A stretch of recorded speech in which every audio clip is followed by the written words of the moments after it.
Luis Acosta es coordinador de la Guardia Nacional de la Guardia Indígena, ¿no? De la Guardia Sí, Nacional. interesante. Lo recibimos. ¿Cómo le va? ¿Qué tal, Luis? ¿Lo podemos ver a Luis? Ahí está. Hola, Luis, ¿qué tal? ¿Cómo le va? Hola, un saludo hermanos de Uruguay, un saludo de Hermandad de los Pueblos Indígenas de Colombia. Aquí con una alegría inmensa de poder encontrar a esos niños con una inmensa alegría acá en Colombia. Sí. Me imagino lo que debe haber sido estos 40 días, un calvario para todos, tratando de encontrar a los chicos. Digo, pero acá hay una historia, ¿no? Hay un comienzo, un proceso. Cronológicamente, ¿qué fue lo que sucedió? Por ejemplo, luego del accidente, enseguida se inició la búsqueda. ¿En algún momento se pensó en abandonar la búsqueda de los chicos? Contame un poco cronológicamente cómo fue. Bueno, desde la hora cero, donde se anuncia a los medios de que cae una avioneta, el gobierno colombiano decide buscar esa avioneta que no es encontrada y designa a las fuerzas militares a encontrar la avioneta. Esa avioneta no es encontrada hasta que unos indígenas entran a la selva de esa zona y logran encontrar la avioneta.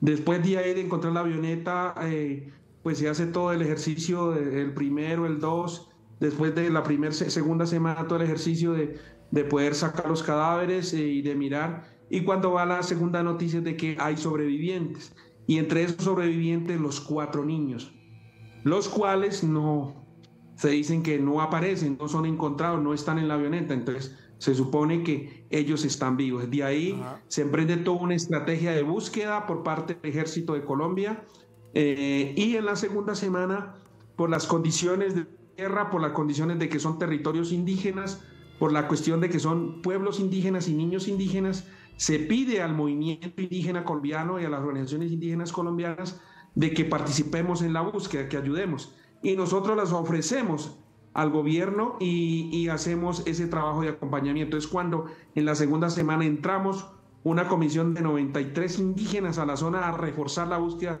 que había hecho el ejército durante ya 2 semanas.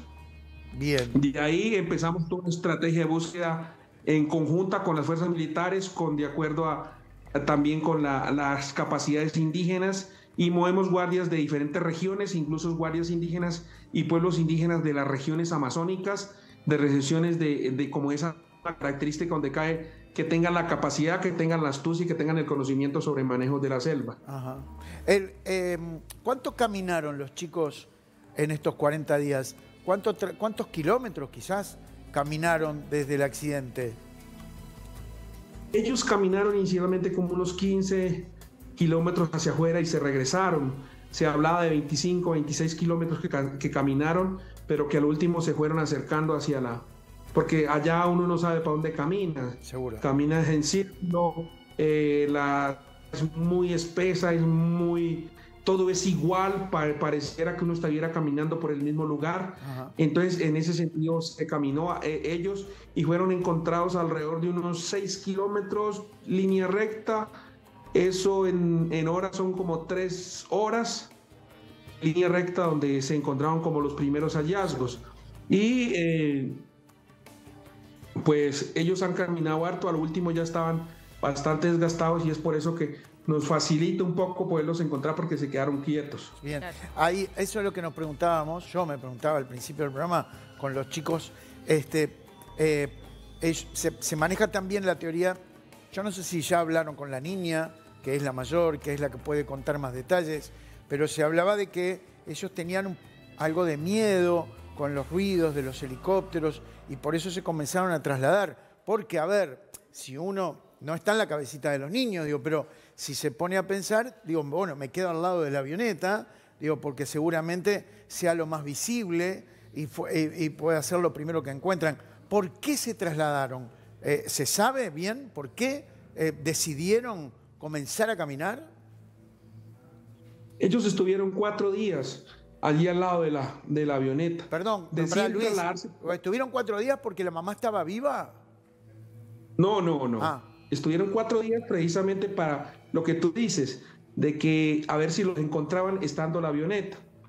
Bien. Pero en 4 días no se encuentra la avioneta, se encuentra en 8 días. Entonces, en 4 días ellos deciden irse.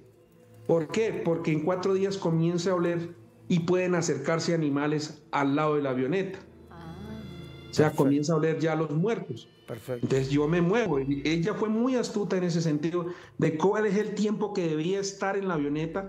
Y yo creo que ella calculó, y es lo que más o menos nosotros analizamos, ella calculó de que hasta que ya no comenzara a oler, porque cuando comienza a oler llegan los animales de la selva. Seguro. Llegan animales que los podía afectar. Es cuando ella saca de las maletas que habían allí, saca casabe, saca fariña, saca una especie de toldillo y saca una especie de plástico y se lo lleva y hace como un equipo de campaña y se va con los niños. Porque ella dijo, si yo me quedo aquí, pensar, aquí pueden llegar los animales y ella decía alejarse. Y es cuando hace un primer cambuche a unos 200 metros, un primer cambuche que encontramos hecho con hojas de palmas. Ese primer cambuche lo vimos. Después siguió y siguió internando. Uno, porque ella, al ver que no la encontró, tiró a salir, como le han explicado sus papás, a buscar el río más cercano, a buscar un afluente y traerse el río abajo. Creo que esa fue la primera decisión que ella tomó. Dijo, aquí no me va a encontrar nadie, yo voy a intentar salir sola. Y eso fue, que es una especie de rastro, ¿no? Ayudó a los rescatistas, a este grupo que salió a buscar a los chicos. Esos rastros que iba dejando, ¿ayudó para encontrarlos? Eso nos ayudó a todos allá a poder identificar qué zonas debíamos radiar, qué zonas debíamos buscar, porque de acuerdo a los rastros nosotros íbamos buscando. Y entonces eso nos permitió a nosotros poder decir más o menos por esta área se puede encontrar de acuerdo a los hallazgos que íbamos dando. Entonces fue cuando así nos distribuimos en la selva junto con las fuerzas militares a buscar en esa zona. Lo que pasa es, como te digo, rastrear las zonas, estas zonas son, es fácil, ¿no? No, es muy complejo porque es muy selvático, se puede perder uno en 5 minutos, en 5 metros, se puede perder uno. Si se va mal y se abre del pelotón del grupo, se puede perder. Entonces, es por eso que la búsqueda fue lenta, fue despaciosa y fue bastante, un poco en relación como es la selva. Entonces, para ir buscando con detenimiento. Bien. Luis, tú puedes, sí, decime. Sí. Tú te puedes pasar y has podido pasar a 10 metros y no los ves, claro, porque la selva es muy espesa. Seguro. Entonces, por eso hicimos un trabajo metro a metro y por eso se fue radiando zonas y después se comenzó a marcar las zonas buscadas hasta que al fin se halló en esa zona donde se encontraron. Luis, ¿de qué alimentos consumen? ¿De qué se alimentaron? Si bien no era mucho, ya dado el grado de nutrición. Los niños comieron una comida que se llama fariña. Es una comida tradicional de los pueblos amazónicos, o fariña se le llama, o en otras partes le llaman, es un alimento de yuca que es muy nutritivo. Ese fue el primero que llevaron, más unos dulces, más como un perifoneo en el área que cayó la avioneta y se dejaron en el área a través del helicóptero, se dejaron comidas como dulces, como sueros, como la misma fariña. Nosotros encontramos unas bolsas que habían destapado, que habían llevado la fariña, pero se lo dejaron y se llevaron los dulces y como unas galletitas. Entonces, eso también nos daba de que ellos estaban vivos, porque han recogido de las comida que se bajó por cuerda del helicóptero. Bien, Luis. Eso se come. Y, también, y esta comida también, alimentación y el agua, buscaron agua y comían también pepas y frutos del bosque, una especie de maracuyá que hay en los bosques, una especie de chirimoyo o se llama una fruta que comen los miquitos, que es esa parte. Sí. Luis, perdona, pará. Mostrame a Luis, a ver si... Ahí está. Luis, levantá un poquito el teléfono, así te podemos ver mejor. Ahí está, un poquito para tu derecha también, si podés. Luis, pará. Ella tenía conocimiento de muchas cosas, la niña, porque calculo yo que en la selva también podría haber cosas muy peligrosas que podían consumir, ¿no? Sí, sabía mucho sobre, porque un niño de esa edad, un joven conoce sobre la selva, qué se puede comer y qué no se puede comer, con qué medidas que me dan alimento y cuáles son venenosas y cuáles son que yo puedo comer. Toda la fruta que come un animal, uno la puede comer. Eso lo aprendemos desde niños, lo aprendemos como indígenas, y ese conocimiento de la educación y la formación en la selva que le da la mamá, que le da los abuelos, fue que permitió que Leslie lograra identificar áreas donde se podía ocultar, áreas donde podía pernoctar, áreas o alimentos que podía comer, de qué se tenía que cuidar en la noche y cómo se debía mover en la selva para buscar el agua, que el agua fue fundamental. Hay mucha agua, pero yo tengo que saberla buscar. Seguro. Tengo que saberla porque sabía sobre esa parte, y creo que en unas partes tomó agua lluvia también, de cómo recogerla o cómo buscarla. Sí. Los chicos quizás tengan preguntas, pero yo te quiero hacer otra cortita. El estado de salud de los chicos hoy, más allá, o sea, están con desnutrición y, según la información que nos llegó, tienen algunas picaduras, pero el estado de los chicos es bueno, estado de salud. Sí, es bien. Ellos, cuando se encontraron, estaban desnutridos, pero no estaban con lesiones graves ni con situaciones, sí, con picaduras de moscos, con picaduras de animalitos y con el deterioro por la desnutrición y me imagino, por la falta de alimento.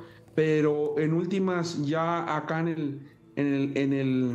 el hospital militar nos informan que se han recuperado, se están recuperando, que ya están más animados, que ya poco a poco va recuperando esta situación que se está viviendo. Dijeron que entre 3 y 4 semanas llegaba la recuperación ya para equilibrarlos en cuanto a la desnutrición y a la deshidratación, pero en sí, en términos generales, están bien. Bien. Luis, ¿no afrontaron otro tipo de peligros? Por ejemplo, guerrilla que pueda haber en la zona, o bien otras tribus que los desconocieran. No, para allá es tan inhóspito que ni la guerrilla se amaña. Esa selva es tan dura que la guerrilla le queda grande estar allá. Allá no encontramos a nadie.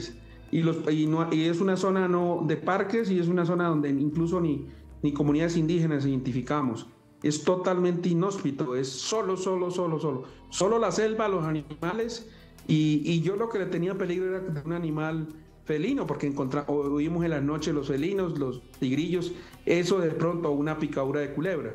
Pero creo que Leslie logró, y gracias a esta ritualidad, a la chamanidad, a todo el ejercicio ritual que hicimos de protección de diferentes pueblos, ayudó a que esto saliera bien y no hubieran estos otros riesgos. Allá era totalmente inhóspito, solo, y no había presencia, pues todo lo que anduvimos no hubo presencia de nadie, no encontramos a nadie que fuera de boas y serpientes. Luis, a nivel internacional estamos todos admirando esa capacidad de Leslie para saber cómo manejarse en la selva, pero sin embargo también nos preguntamos qué pasó con el GPS. ¿Había un GPS en la avioneta que la pudieran ubicar más rápido? ¿Ahí no funciona? Contanos con respecto a esa tecnología. No, pues si se cayó la avioneta, el GPS sí que es cierto, no funciona. No funcionó nosotros. Llevamos GPS y esos quedaban locos, esos GPS allá.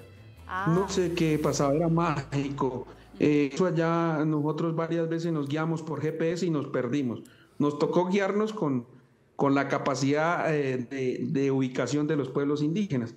Así que el GPS, y además se descarga, ¿no? Eso allá no hay nada, se descarga el GPS y ya no sirve para nada, es como un celular, allá no sirve para nada. Allá no servía ni los celulares, ni la plata, nada. Allá servía la capacidad de yo moverme en la selva. Y creo que eso lo tiene muy fuerte Leslie, y eso fue que le ayudó, porque los GPS allá no son suficientes. Incluso la alta tecnología del ejército, de los helicópteros, no fue suficiente. Se tuvo que complementar con la sabiduría y la parte organizativa de los pueblos indígenas. Es por eso que la Comisión Esperanza o la Operación Esperanza se complementan entre los guardias indígenas, sabedores indígenas, organizaciones y autoridades indígenas y el ejército colombiano. Esas dos son los que dan resultado para encontrarlos. Luis, yo te no puedo evitar hacerte una pregunta sobre la sabiduría indígena, que me gustaría que tú nos cuentes si existe alguna interpretación sobre este hecho que aparte cobra tanta internacionalidad. De alguna manera, ahora la comunidad indígena colombiana y de la selva amazónica está en los ojos de todo el mundo, viendo la importancia del respeto y de la sabiduría hacia la naturaleza. Esa es una interpretación que hago yo sobre esto. Me gustaría que tú nos cuentes si existe alguna otra interpretación que hacen ustedes desde la sabiduría indígena sobre este hecho. Yo creo que la selva hace un llamado de que pongamos atención por la destrucción de la selva. Y coge la madre tierra, jala a estos niños o jala esta avioneta para decirle, respétenme, yo estoy aquí. Pero mire, yo soy bondadosa, doy vida, protejo la vida y la selva protegió la vida de estos niños. Si no, yo veo que ellos han podido fallecer porque felinos se los han podido comer. La selva los protegió para mandar un mensaje, decir que yo soy protector de la vida, pero me están afectando. Porque también vimos eso, ¿no? Vemos esto, que la afectación es una interpretación que yo hago como indígena de que la selva nos manda un mensaje. Pero el mensaje también que se manda, que el conocimiento ancestral de los pueblos indígenas en el mundo se tiene que respetar, se tiene que valorar, no puede ser subjetivo, no puede ser subvalorado, porque a veces se ha subvalorado el conocimiento ancestral de los pueblos. En muchas latitudes se piensa que el conocimiento científico solo es el conocimiento que vale. No, aquí el conocimiento de los pueblos originarios vale, y ese es el mensaje que nos mandan estos niños. Y que lo otro es que nosotros hemos interpretado es la protección hacia la ciencia indígena y hacia los menores indígenas. Y entonces, que las ritualidades indígenas cobran vital importancia, que los ritos y la medicina indígena es de suma importancia para la humanidad en esta crisis humanitaria, en esta crisis de enfermedades, en esta crisis que tenemos con todas las pandemias, de cómo volvemos a la selva para mejorarnos, para protegernos, pero también para sensibilizarnos. Y por eso la protección del agua, la protección del bosque, la protección de la selva, la protección de la Amazonía es urgente, es urgente, es urgente. Es urgente. Luis, yo me preguntaba dos cosas. Primero, ¿cómo fue este encuentro? ¿Cuáles fueron las primeras palabras de los niños a la hora de encontrarlos? Y segundo, ¿qué pasó con Wilson? Este perro que ayudó muchísimo en la búsqueda, que por lo que tengo entendido aún no apareció. Hay mucha gente que está preguntando. Muchísima gente, sí. ¿Qué pasó con él? Mira, la comisión que los encontró, pues los guardias Muruy, de la zona que los encontraron, esa comisión se sintieron muy contentos, muy alegres, pero los niños sintieron como una cosa de ternura, ellos casi no podían hablar, ellos casi no podían poner palabra porque estaban muy débiles, pero sí un acto de tranquilidad. Le hablaron en su idioma, que no se preocuparan, que no corrieran, que no se angustiaran. Les habló la guardia Muruy y de ahí ya hubo más confianza y los pudieron ya acariciar los guardias, brindarles la protección, abrazarlos y después comunicarse con el ejército para allá y poder hacer toda la atención médica y poderlos sacar de la zona.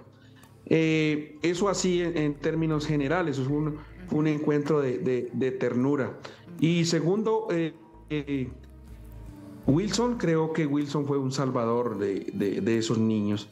Nosotros encontramos huellas donde nosotros sabíamos que Wilson andaba con los niños, que Wilson andaba con estos niños en la selva, porque encontramos la guía, encontramos huellas del perro y los niños. Entonces él anda con ellos y creo que él los protegió y eso nos ayudó para nosotros tener más esperanza. Él fue de un papel fundamental, porque cuando dibuja Leslie o las hermanitas dibujan a Wilson, es que estuvo con ellos y los acompañó y les dio fuerza. Pero la selva tenía que decir, bueno, yo entrego, pero déjenme a Wilson. Yo creo que la selva, él quedó allá en pagamento por los niños. Yo lo digo así desde mi interpretación como indígena. Impresionante, increíble. Me está contando eso y pienso hasta que él pudo haberse hasta sacrificado por los niños, defendiéndolos de algún animal, como vos lo contaste hoy temprano, ¿no? Sí. Increíble. Qué fuerte, muy fuerte. Luis, quiero agradecerte y perdón por abusar de tu gentileza contándonos toda esta historia realmente increíble. La última cortita que quiero hacerte, si es que se sabe, ya, quizás todavía no, ¿qué fue lo que pasó? ¿Por qué se accidentó la avioneta? Hay varias hipótesis. Uno, del motor. Nosotros encontramos el motor un lado alejado del otro. Se decía que era un motor obsoleto y viejo. Resulta que el sistema de comunicación y navegación para allá es muy obsoleto. Estas zonas son zonas alejadas del centro de Colombia. Y las aeronaves para allá son muy obsoletas, son muy viejas. Ese ha podido ser una situación. También decía que de pronto se había acabado la gasolina, se había acabado el combustible. Cuando llegamos a la avioneta no huele nada de combustible. Después puede ser por una teoría, porque si así como se cayó había podido explotar y quemarse. Seguro. No se quemó. Claro. Entonces ha podido ser que ya no tenía combustible. Porque así donde cayó son como unos 20 metros donde se viene y ha podido explotar. Y ahí sí había quemado y no había encontrado ningún sobreviviente. Seguro. Entonces creo que esa es la otra teoría.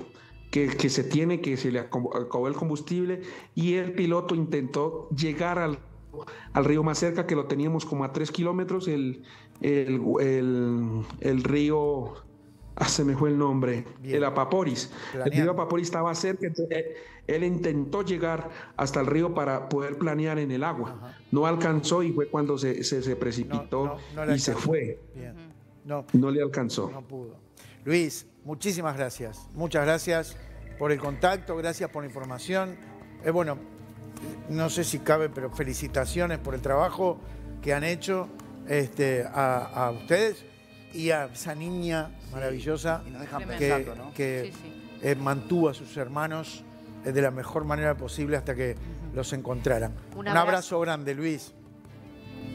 Bueno, un abrazo, hermanos, desde Colombia, muy contento de poder hoy dar esta feliz noticia a todo el mundo. Gracias. Muchas gracias. Muchas gracias. Luis Acosta.